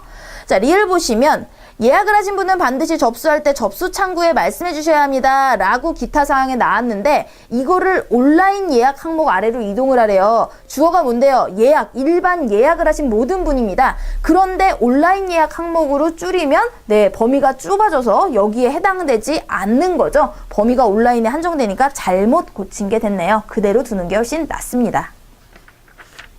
자, 다음 문제 보시면 다음 글의 결론을 약화시키는 거래요. 그러면 먼저 결론이 뭔지를 한번 찾아볼게요. 올해 S사는 최근 종영된 드라마를 통해 많은 인기를 얻은 배우 K군을 새로운 광고 모델로 기용하여 에어컨을 광고하였다. 연말이 되어 S사에서 자사 제품의 판매량을 조사한 결과 K군이 광고한 에어컨의 판매량이 작년에 비해 평균 20%가량 증가했다는 걸 알게 되었다. 이에 S사는 K군의 인기 덕분에 K군이 광고한 에어컨의 판매량도 증가한 것이라는 결론을 내렸다. 자, 결론이 마지막 줄입니다. K군 인기 덕분에 에어컨 판매량이 증가했다. 자, 이거를 약화시키는 거예요. 그런데 이런 결론을 약화시키다 강화시킨다 이런 문제는요. 무조건 약화 강화로 나뉘는 게 아니라요. 아무런 관련이 없는 것들도 있어요. 그러니까 분명히 아무것도 안 시키는 것들이 있으니까 이런 것도 고르시면 안 된다라는 뜻이에요. 문제에서 얘기하는 거는 약화시키는 그거를 찾으라는 거니까 네, 분명히 약화도 강화도 안 시키는 것들이 있다라는 거 염두를 하고 문제에 들어가시는 게 네, 좋습니다. 1번 보시면 K군이 광고하고 있는 의류 제품의 판매량도 지난해보다 10% 증가했다. 이건 강화시키는 거죠. K군이 했더니 딴 의류도 강화됐대. 증가했대. 그러니까 강화시키는 거고요. K군이 출연한 드라마가 방영된 해외 국가에서 S사 에어컨의 판매량이 증가했대. 자, 강화시키는 거죠. S사의 선풍기 판매량은 지난해보다 감소했다. 이건 K군이랑 관계가 없습니다. 그죠? 올해 우리나라의 여름 평균 기온이 전년 대비 5도씩 높아졌거든. 즉 K군 때문이 아니다가 되어버린 거죠. 그러니까 이거는 K군 때문이다를 약화시키는 그런 근거가 되니까 4번이 되는 겁니다. 자, 다음 문제도 그 다음 글의 결론을 강화시키는 거. 자, 결론을 강화시키는 문제는 약화도 강화도 안 시키는 것들 이런 거 고르지 말라는 거 얘기를 해드리면서 자, 아래 지문을 볼게요. 술이 약한 사람들은 술을 잘하는 사람들과 비교해 알츠하이머병에 걸리기 쉽다는 연구 결과가 나왔다. 유럽의 한 노인병 연구소는 술을 잘하는 사람에게서 움직임이 활발하게 관찰되는 효소 Y가 알츠하이머병과 관계가 깊은 유독 효소의 분해에 효과가 있다는 사실을 발표했다. 연구소 측이 40대, 70대 2,400명의 혈액을 조사한 결과 효소 Y의 움직임이 약한 사람은 문제의 유독 효소를 더 많이 생성하는 것으로 파악됐다. 통상적으로 술이 약한 사람들은 효소 Y의 활동도 약하기 때문이다. 자, 이 두 번째 이하는요, 전부 다 그거 근거를 댄 거예요. 그러니까 결국에 중요한 건 이 첫 번째 줄, 밑줄 치고 이겁니다. 술이 약한 사람들은 술 잘하는 사람들과 비교해 알츠하이머병에 걸리기 쉽다는 연구 결과 나왔다. 그러니까 결론 뭐예요? 조심해라예요. 그죠? 결론은 조심해라, 술 조심해라.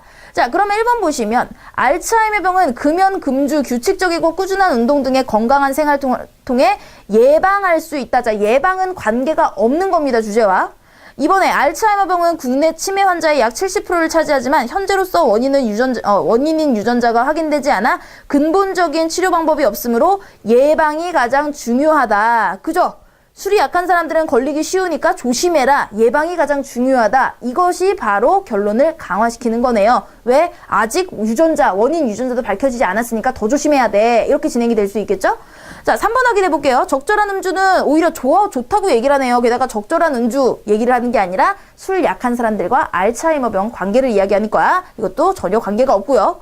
커피는 노화로 인한 인지능력 저하를 억제하므로 이건 커피 얘기를 하고 있네요. 그죠? 아예 관계가 없습니다. 그래서 결론을 강화시키는 거 2번밖에 없겠네요.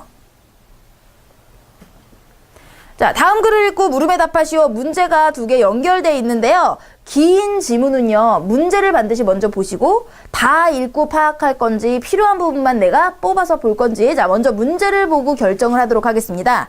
자, 첫 번째는 경제 지식에 기반하여 위에 밑줄 친 기억의 사례로 옳은 것은 자, 이렇게 기억, 니은 이런 게 나와 있으면요, 요 부분만 보고도 풀 수 있는 거예요. 자, 그러면 한번 기억을 볼까요?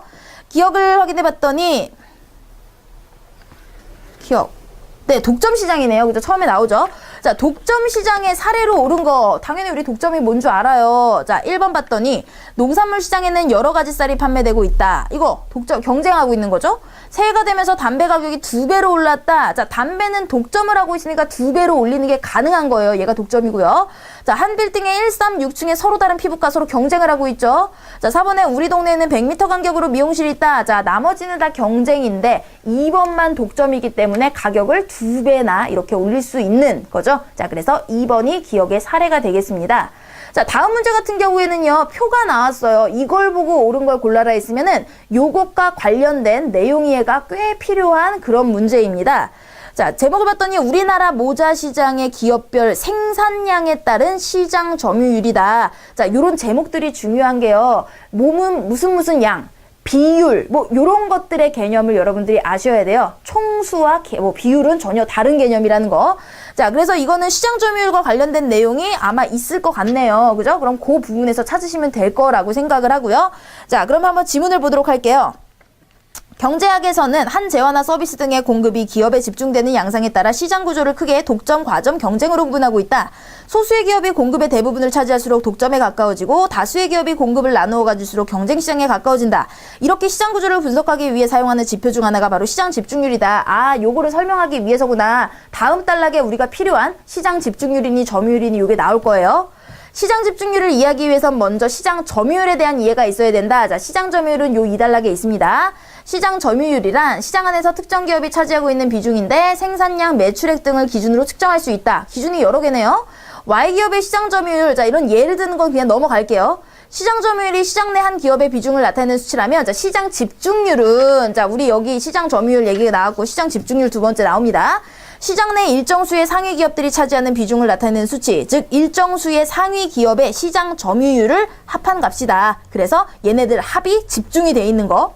몇 개의 상위 기업을 기준으로 삼느냐는 나라마다 자율적인데 우리나라는 상위 3대 기업이 합한 걸 시장 점유율로 한대요. 미국에서는 상위 4대 기업, 뭐 이런 건 우리한테 안 중요하니까 이렇게 산출된 시장 집중률을 통해 시장 구조를 분석해 볼 수 있는데 시장 집중률이 높으면 네, 이게 바로 독점 시장, 낮으면 네, 경쟁 시장으로 구분한답니다. 우리나라는 시장 집중률 80% 이상이면 독점, 60%에서 80이면 과점, 60% 미만이면 경쟁으로 구분하고 있구나. 자, 마지막은 시장 집중력을 측정하는 기준엔 여러 가지가 있기 때문에 어느 것을 기준으로 삼느냐에 따라 측정 결과에 차이가 생기며 이에 대한 경제학적 해석도 달라진다. 자, 어느 시장, 자, 이거는 예시니까 이것도 그냥 넘어가도록 하겠습니다. 예시 단락은 안 읽을게요. 자, 그러면 이제 문제를 볼게요. 우리나라 모자 시장의 기업별 생산량을 기준으로 한 점유율이에요. 자, 1번 보시면 매출액 기준 시장 점유율도 위의 내용과 같다. 자, 위의 표는 생산량을 기준으로 한 거죠. 기준에 따라서 당연히 달라질 수 있는 거죠. 그러니까 1번은 틀렸어요. 이번에 D기업의 매출액은 가장 낮다. 여기서 볼 수 있는 건 생산량 뿐이에요. 기준을 잘 아셔야 돼요. 그러니까 이것도 점유율표니까 매출액은 알 수 없고요. 모자 시장은 독점 시장이자, 자, 우리나라는 상위 3개, A, B, C가 상위 3개죠. 얘네의 합이 80% 이상이면 독점이라고 나왔었습니다. 더해봤더니 90이나 되네요. 그러니까 얘네는 독점, 모자 시장은 A, B, C의 독점이다. 맞는 얘기고요. 자, 4번에 A기업과 B기업의 시장 점유율을 합하면 시장 집중률이 된다. 우리나라에서는 3위까지 A, B, C를 합해야 시장 집중률이 된다라고 이야기했으니까 네, 4번도 틀렸고 3번이 옳은 거 되겠습니다. 자, 다음 문제 보시면 다음 글을 읽고 물음에 답하시오. 엄청나게 긴 지문이 나와 있어요. 문제 먼저 보고 다 읽을 건지 아니면 필요한 부분만 읽을 건지 정할게요. 자, 다음 문제 봤더니 기억에 들어갈 말, 그래서 접속사 문제가 나왔어요. 요거는 요 기억의 앞뒷 문장만 보고 우리 확인할 수 있는 거니까. 그 다음에 다음 문제 봤더니 니은과 관련 있는 한자성어, 요것도 요 부분만 보면 되는 거니까 바로 풀 수 있는 거고요. 다음 글이 들어가기에 적절한 위치, 자, 이것도 보시면요. 선진국이 세계 조명 시장을 선점하고자 이렇게 치열하게 경쟁하는 이유는 이렇게라는 지셔가 나왔어요. 그러면 앞부분에 어디 뒤에 얘가 들어가야 된다? 앞에 선진국들이 경쟁하는 이런 내용이 나온 뒤에 들어가면 되겠구나. 그래서 첫 번째, 두 번째 문제는 딱 기억, 니은 요 부분만 보면 되고, 그 다음에 세 번째 문제는 선진국에 경쟁하는 이 단락이 어디인지 요것만 찾아서 뒤에다 갖다 붙이면 된다라는 뜻입니다. 자, 그럼 기억에 들어갈 먼저 찾을게요. 자, 기억 봤더니 앞부분에 있네요. 기억의 앞문장은요. 자, 문장이 좀 기네요. 국가의 신성장 동력은 세계 시장에서 경제적 성장을 이룩할 수 있게 해주는 요소이고 우리나라는 UCT 같은 첨단 그린 도시, 탄소 저감 에너지, 하이브리드 카 같은 그린 수송 시스템, LED 응용 등을 17개 신성장 동력 산업으로 지정하여 육성하고 있다. 자, 우리나라가 이런 신성장 동력을 이렇게 하고 있다는데 기역 이후에 LED 응용 분야는 대표적인 미래에너지 산업으로 주목받고 있으며 위에 나왔던 이 산업 중에 하나 바로 위에 나오죠. 그러니까 이 많은 17대, 17대 성장 동력 에너지 중에서 LED 응용 분야에 내가 초점을 맞춰서 하겠다라는 그중 하나라는 접속어가 들어가야 돼요. 그러니까 당연히 특히가 되겠죠. 특히 이 부분에 중점을 맞춰 이야기하겠다. 자, 2번 구했고요. 자, 니은과 관련 있는 한자 니은의 내용을 봤더니 우리나라의 LED 산업은 현재 걸음마 수준이어서 미국이 투자하는 예산 규모의 10분의 1에 불과하며 현재 선진 외국 기업들은 LED 분야의 70% 이상의 기술을 장악하고 있는 실정이다. 선진국들과 우리의 차이가 너무나 큽니다. 그죠? 선진국들과 우리의 투자나 차이가 너무 크다. 자, 차이 얘기를 하는 거를 찾아보세요. 1번 보시면 구름 운자에 진흙 니자예요. 구름은 하얗고 깨끗하고 진흙은 더럽죠? 구름과 진흙의 차이, 이게 바로 차이할 때 차자입니다. 그러니까 차이가 난다. 이게 가장 유력한 답이고요. 이번에 영화로울 영자에 마를 고자에 성하다, 그 다음에 쇠하다. 영고성쇠는요, 인간 세상이라든지 사회가 좋을 때도 있고 나쁠 때도 있고 이런 이야기할 때 영고성쇠라는 말을 쓰죠. 관계가 없고요. 자, 세 번째는 이란투석입니다. 이란, 이거 알란자예요. 계란할 때 알 2개 이렇게 붙여놓은 모양. 계란으로서, 계란이 아니죠. 알로서 투석, 던질 투자입니다. 돌을 던진다. 우리 계란으로 바위치기라는 속담이랑 일맥상통하고요. 천편일률, 우리 천편일률적이다. 다 똑같다. 이런 내용 쓰죠. 천편의 책편자예요. 책이 하나의 법칙이다. 다 똑같다. 이런 뜻이 되겠습니다. 그러니까 여기서 차이를 얘기한 1번이 답이 되겠네요. 자, 이제 이 들어갈 위치 한번 확인해 볼게요. 앞에 선진국의 경쟁 얘기가 나온 단락 뒤에다 붙여주면 된다고 그랬어요. 자, 가나다라 있으니까 가 부분의 앞을 볼게요. 가 부분의 앞은 우리 아까 읽었듯이 우리나라가 이렇게 신성장 동력 산업으로 지정하고 있다. 이건 선진국의 사례가 아니니까 넘어가고요. 나를 봤더니 나의 앞에 봤더니 이런 LED 응용 분야는 이렇게 종류에 따라서 이런 다양한 수많은 전자제품에 쓰인다. LED에 대해 설명을 한 거니까 나도 아니고요. 자, 다 앞을 봤더니 이 LED 조명이라고 하는 거는 이런 2마리 토끼를 잡을 수 있는 빛의 혁명에 촉매제 기대를 하고 있다. 이것도 LED 조명에 대한 설명입니다. 설명이니까 네, 아니고요. 라를 봤더니 라의 앞에 봤더니 미국은 모든 백열 전구를 금지하고 조명성의 50%를 점유하겠다고 했고 유럽연합은 백열 전구를 금지하기로 하고 위에 봤더니 조명 시장의 30%를 LED로 대체할 것이라고 하고 뭐 블라블라 나왔어요. 그죠? 일부 선진국들 유럽연합, 미국의 시장 이야기를 하고 있으니까 요 다음에 들어가야 되겠구나. 이렇게 라 부분에 들어가면 되겠습니다. 자, 다음은 3개의 문제가 있는 지문인데요. 다음 글을 읽고 추론할 수 있는 중심 내용으로 가장 적절한 것을 고르시오. 자, 이거는 전부 다 문제가 지문을 주어지고 이거의 중심 내용을 찾아라 라는 내용이에요. 자, 중심 내용을 어떻게 잘 고를 수 있느냐. 문장이 길어질수록 중요한 거를 찾자라고 했는데요. 자, 이런 거는 이제 전체적인 글 같은 거 읽을 때 여러분들이 활용을 하시면 좋을 것 같으니까 제가 한번 설명을 해드릴게요. 문장에서요, 주지와 보조가 있으면 당연히 주지가 크겠죠. 주지는 다른 말로 하면 주장이라는 뜻이에요. 보조는 이런 것들이 있습니다. 뭐 상수를 다시 설명을 한다든지 구체와 뭐 수치를 제시한다든지 예를 들어 설명한다든지 뭐 이런 것들이 전부 다 보조적인 뭐 비유를 한다든지 이런 것들 있죠. 전부 다 이런 것들이 중요하지 않고 주지가 중요하다. 그러니까 보조 문장은 안 읽어도 된다라는 거예요. 주지가 파악이 되면. 그 다음에 뭐 논설명 같은 경우에는 문제 제기가 있으면 당연히 해결 방안이 더 중요하다는 거. 해결 방안. 그러니까 우리는 문제 어떤 게 질문으로 제시가 됐으면 해결 방안을 찾기 위해서 노력을 하면서 읽어야 된다라는 거고요. 그다음에 뭐 여러 가지 일화나 이야기가 나오면요, 이 일화를 가지고 내가 어떤 생각을 하게 됐는지, 뭐 깨달음이라든지 교훈이라든지 이런 내용이 더 중심이 되고요. 개념 같은 것들이 설명문에 나오는 경우가 있습니다. 그러면 개념도 중요하지만 이 개념보다는 이거를 통해서 내가 평설이라고 그러죠. 평가를 하는 부분이 훨씬 더 중요하고요. 사실이 있고요. 이 사실보다 중요한 거는 자기의 주장, 의견입니다. 뭐 신문기사에 뭐 이런 게 나왔다. 아니면 사람들은 이렇게 생각한다. 아니면은 뭐 누가 이런 식으로 얘기했다. 이런 건 전부 다 사실이에요. 따온 거예요. 그런 거보다는 자기 글쓴이의 주장과 의견을 찾는 게 빠르고요.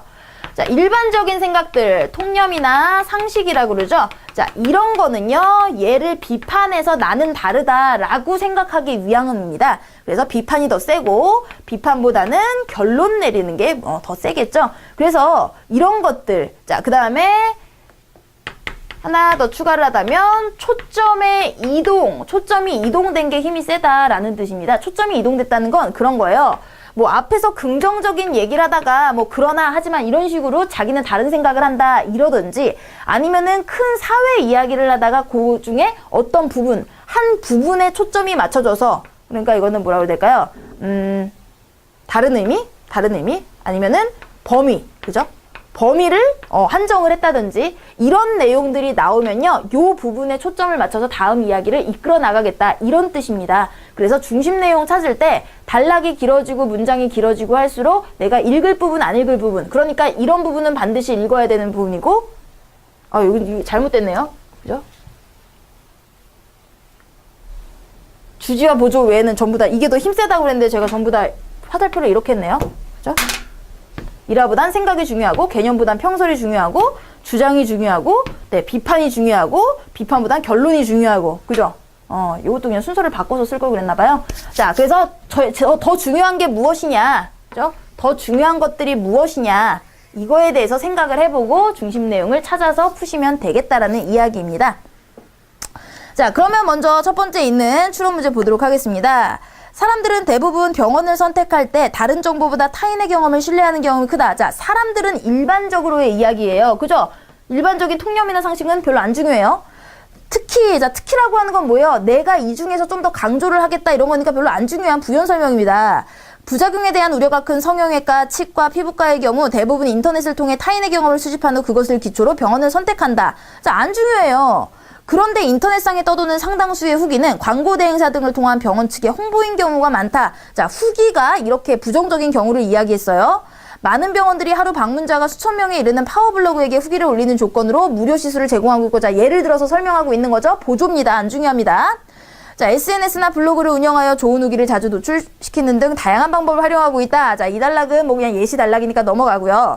그중 가장 효과가 높은 마케팅은 대형 포털 사이트 질의응답 코너에 답변을 올리는 것이다. 자, 예를 들면 이것도 보조 예시 단락이에요. 그냥 넘어갈게요. 이러한, 자, 이제 문제 제기를 합니다. 불법 광고가 많아지면 누리꾼들은 인터넷을 통해 건전한 정보를 얻을 수 없다. 또한 이런 식의 광고는 광고비나 세금을 내지 않기 때문에 정상적인 인터넷 광고 시장까지 위축될 소지가 있다. 자, 문제 제기를 처음 했습니다. 앞부분은 도입, 일반 사람들 얘기니까 안 중요해요. 2단락, 3단락은 보조, 예시 단락이니까 안 중요해요. 처음 이제 문제 제기를 한 단락이에요. 자, 문제 제기 나왔으면 이제 해결을 촉구해야 되겠죠? 병의원 광고가 허용됐던 2007년 의료법 개정 당시엔 인터넷이나 SNS의 인식이 크지 않아 이에 대한 아무런 조항이 없었지만 현재는 파급력이 커지고 있는 만큼 결국 이게 해결 방안이네요. 믿으십시다. 정부와 대형 포털 사이트에 적절한 조치가 필요한 때이다. 이게 바로 여기 핵심이에요. 말하고자 하는 해결 방안. 자, 그러니까 그것과 똑같은 거 3번에 대책이 필요하다로 연결이 돼야 되겠죠. 자, 그 다음 문제를 보시면 학문은 즐거움과 장식, 능력을 위해 도움이 된다. 자, 학문의 좋은 점, 효용성입니다. 즐거움을 위한 효용은 혼자 한가하게 있을 때 나타난다. 자, 이 즐거움, 장식, 능력을 구체적으로 표현해 준 것 뿐이에요. 안 중요해요. 장식으로서의 효용은 이럴 때 나타나고 능력을 위한 효용은 자 계속 효용 얘기를 하면서 첫 번째 문장을 구체적으로 설명해주고 있죠. 그러니까 네, 첫 번째 문장에 밑줄을 쳐야 되는 겁니다. 그러면 자 학문은 도움이 된다. 요게 끝입니다. 자 궁금하시면 나머지도 볼게요. 학문에 지나친 시간을 소비하는 건 나태이고 그것을 지나치게 장신욕을 쓰는 건 허세이다. 하나에서 열까지 학문의 법칙으로 판단하는 건 학자의 버릇이다. 학문은 천성을 완성하고 경험에 의해 학문 그 자체가 완성된다. 계속 이 학문에 대해서 설명을 하는데 결국에 학문은 이런 효용을 가지고 있다라는 내용입니다. 그러니까 2번에 학문의 효용성 강조가 나오겠죠. 자, 다음 문제도 한번 똑같이 풀어볼게요. 우리가 탁월성을 획득하는 것은 기회를 습득하는 것과 유사하다. 말하고 싶은 주어는요, 탁월성을 획득하는 거예요. 여기 밑줄을 쳐셔야 돼요. 왜냐하면 기회를 습득하는 것과 유사하다라는 거는 부연 설명이에요. 부연 설명. 그죠? 다시 한번 설명하는 거라고요, 상술. 그러니까 이런 식으로 보조하는 단락은 중요하지 않아요.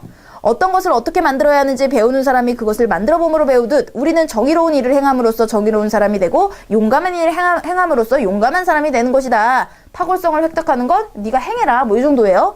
또한 탁월성을 파괴하는 거. 자, 2단락도 1단락과 쌍을 이루고 있죠. 탁월성을 파괴하는 기원이나 원인들에 대해서도 자, 밑줄을 치고 탁월성이 생겨나는 기원이나 원인과 같은 방식으로 말할 수 있다. 기회의 경우를 보자. 예시예요. 예시. 안 읽고 넘어갈게요. 똑같다고 했으니까 분명히 뭐 행해라 이런 얘기가 나올 거고요. 마지막 단락 봤더니 욕망에 관련된 것이나 분노에 관련된 것들에 대해서도 사정은 유사하다. 즉 위의 내용으로 미루어 나머지도 비슷하다. 연결된 거예요. 즉 안 읽어도 됩니다. 자, 그치만 읽어볼게요. 어떤 사람들은 절제 있는 사람이나 온화한 사람이 되지만 다른 어떤 사람들은 무절제한 사람이나 성마른 사람이 되기 때문이다. 전자의 사람들은 자신들이 처한 상황 속에서 이렇게 행동함으로써 반면 후자의 사람들은 저렇게 행동함으로써 이러저런 사람들이 되는 것이다. 전부 다 위랑 똑같이 얘기. 탁월성을 획득하든 파괴하든 뭐 다른 것들에 관련돼서도 행위에 따라서 행하는 거에 따라 달라질 것이다. 이런 얘기니까 탁월성은 행동에 따라서 획득되거나 파괴되거나 그렇다. 그 얘기 2번에 있죠. 행동에 따른 탁월성의 획득과 파괴. 자, 다음 문제 보도록 하겠습니다. 다음 중 기억과 니은에 대한 설명으로 옳지 않은 거. 자, 기억과 니은을 봤더니 기억은 명령적 위임 방식이라 한다. 그럼 그 문장을 다 읽어주세요. 명령적 위임 방식이 모르잖아요. 뭔지. 자, 봤더니 대표자가 자신의 권한을 국민의 뜻에 따라 행사해야 한다고 할 때 그런 방식을 명령적 위임 방식. 니은을 봤더니 대표자가 소신에 따라 자유롭게 결정할 수 있도록 하는 대표 방식을 자유 위임 방식이라고 부른 자. 즉, 대표자가 국민의 뜻에 따라 행사하는 거는 명령적 위임 방식, 대표자가 자기 소신에 따라 자유롭게 결정하는 걸 자유 위임 방식. 자, 이렇게 개념이 섰으면 한번 보기를 보도록 하겠습니다. 1번. 기억과 니은은 인법 활동에서 누구의 의사가 우선시되어야 하는 것에 따라 구분된다. 그죠? 요 문장만 가지고도 나와 있어요. 국민의 뜻에 따라 행사한다. 대표자가 소신에 따라 자유롭게 행동한다. 그러니까 1번은 맞고요. 이번에 기억이 헌법 1조 2항을 따르는 것과 달리 니은은 모든 권력이 국민으로부터 나온다는 입장에 반대한다. 한번 확인해 볼게요. 숫자 나왔으니까 숫자 부분 확인해 보시면 우리 헌법 1조 2항은 나와 있죠. 자, 대한민국의 주권은 국민에게 있고 모든 권력은 국민으로부터 나온다라고 규정하고 있다. 바로 이러한 해석을 통해서 명령적 위임 방식을 따르고 있고요. 그 다음에 아래 니은의 뒷부분을 살짝 보시면 자유위임 방식은 이러이러한데, 자, 여기 숫자 1조 2항이 여기도 보이니까요. 그 부분을 읽어보시면 헌법 1조 2항에도 모순되지 않는다. 자, 그 문장 자체가 뭐예요? 국민이 갖는 이 대표자 선출권에 근거하기 때문에 자유이임 방식도 모순되지 않는다. 이 의미가 들어가 있다. 국민이 뽑았으니까 이 사람을. 자, 근데 이번에 반대한다라고 했으니까 이 부분이 틀렸네요. 자, 나머지 확인해 볼게요. 3번에 기억은 국민이 국회의원의 인법활동을 직접적으로 통제할 수 있다는 입장을 취한다. 그죠? 명령적 위임 방식은 국민의 뜻에 따라 행사해야 되니까 국민이 직접적인 거죠. 니은보다. 4번에 국회의원이 자신의 소신에 따라 의사를 결정할 수 있다면 니은과 같은 입장을 취하는 것이다. 자신 소신에 따라라고 나와 있으니까 다 읽지 않아도 이게 뭔지만 정확히 개념 파악을 하고 확인을 해보면 우리 이 문제 풀 수 있게 되는 겁니다. 자, 다음은 다음 글이 의도하는 바는 무엇인가 했습니다. 그럼 이것도 똑같아요. 의도하는 바도요. 어떻게 보면은 이 주제, 중심 생각이 무엇인가를 찾는 거예요. 자, 지문 볼게요. 어떤 회사가 판매하는 에어컨이 고객의 99.9%부터 좋은 반응을 얻고 있다고 하자. 자, 하자는 가정법이죠. 가정을 했다라는 거는요. 내가 이 얘기를 직접 주장하는 게 아니라 그냥 예를 들어 설명을 하겠다라는 겁니다. 에어컨 얘기가 중심은 아니라는 뜻이죠. 그러니까 빠르게 읽어서 나가시면 됩니다. 그런데 나머지 0.1%에 포함된 불같은 성질의 소비자가 그 에어컨과 에어컨을 만드는 회사, 그 회사 직원들을 맹렬히 비난하는 메시지를 끈질기게 보낸다고 하자. 그것은 마치 마이크 볼륨을 0에서 1000까지 조절할 수 있는 회의실에서 이런 비유 같은 건 다 필요 없습니다. 모든 사람이 볼륨을 3에 고정하고 말을 하는데 느닷없이 몇 사람이 볼륨 1000으로 놓고 고래고래 악을 쓰는 것과 같다. 내가 에어컨을 사는 사람이라면, 자, 이제 나의 생각이 나옵니다. 여기서부터 중요해져요. 그런 전자 게시판에 들어가 봐야 시간만 낭비하는 셈이다. 자기 주장이 처음 나왔어요. 그러면 얘가 중요한 거죠. 그런 게시판에 들어가 봤자 불필요하다. 신경 쓰지 말아라. 자, 뒷문장은 고함 소리밖에 들을 수 없기 때문이다. 비유고요. 나 같은 사람이나 에어컨을 만든 회사 입장에선 억울하게 짝이 없다. 자기 감정을 이야기했으니까 여기서의 핵심은 이겁니다. 그런 전자 게시판에 들어가 봐야 시간 낭비다. 쓸모없다. 결국 얘가 얘기하는 건 전자 게시판은 무의미하다. 2번의 역기능 이야기를 하고 있습니다. 이런 중심 문장이 뭔지 생각을 안 하시면요. 에어컨 얘기가 많이 나왔기 때문에 에어컨과 관련해서 답을 찾으려고 해요. 이런 오류에 빠지지 않도록 우리 문제 유형별로 공부 잘 해나가도록 하시고요. 자, 한정 KDN 수험생 여러분, 저랑 같이 공부하는 언어 이해 파트는 여기서 끝났고요. 다음 파트도 다른 선생님이랑 공부 열심히 하시고 좋은 결과 있기를 바라겠습니다.